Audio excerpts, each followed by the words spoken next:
আমাদের পুরনো বাড়িতে একটা সেগুন কাঠের চেয়ার ছিল, বেশ লম্বা হাতলওয়ালা। পিঠে ঠেস দেবার জায়গায় চারটে বড় পাটি, বসার জায়গাটাও অনেক বড়।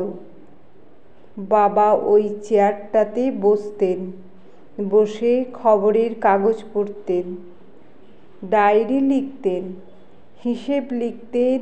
কেউ এলে ওই চেয়ারে বসে গল্প করতেন। ওই চেয়ারে সকাল বিকেল বাবা চা খেতে বসেন। বর্ষার দিনে ওই চেয়ারে পা তুলে বসে মুড়ি তেলে ভাজা খেতেন।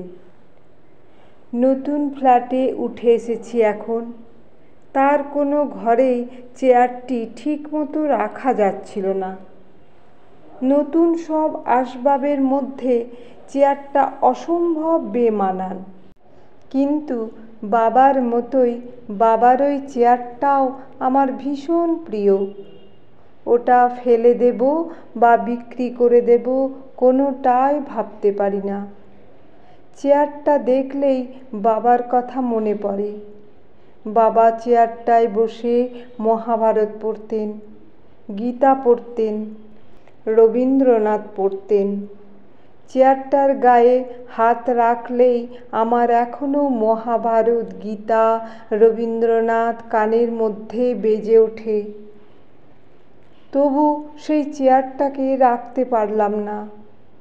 নতুন কেনা একটা স্টিলের আলমারি ঘরে ঢোকানোর সময় ধাক্কা লেগে চেয়ারটা ভেঙে গেল, একটা পা জখম হয়ে গেল। তারপর থেকে ফ্ল্যাট বাড়ির ছাদে জলের ট্যাঙ্কের পাশে এক কোণায় চেয়ারটা পড়ে আছে।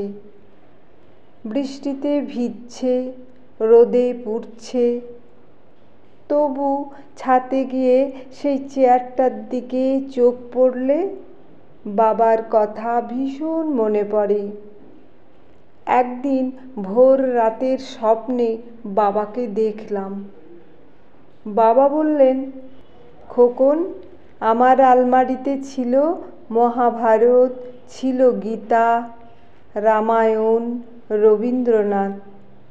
তোর আলমারিতে শেয়ারের কাগজ, ব্যাংকের পাসবই আর স্কচের বোতল।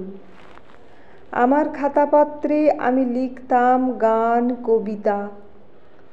লিখে রাখতুম সুভাষ বোসের বক্তৃতার সারাংশ।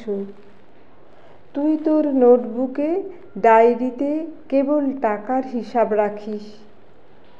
খোকন, আমার চেয়ারটাতে বসে অলস মধ্যাহ্নেই আমি ভাবতাম মাস্টারদার কথা, ঋষি অরবিন্দের কথা, শ্রীরামকৃষ্ণের কথা। আর ওই চেয়ারে বসে তুই এখন গল্প করিস নোংরা রাজনীতির। না খোকন, ওই চেয়ার তুই ছুঁস না। হ্যাঁ খোকন, তুই ওই চেয়ারের যোগ্য নয়। ঘুম যখন আচমকা ভেঙে গেল, দৌড়ে ছাদে গিয়ে দেখলাম চেয়ারটা আপনিই ভেঙেছে, পড়ে আছে একলা ছাদে।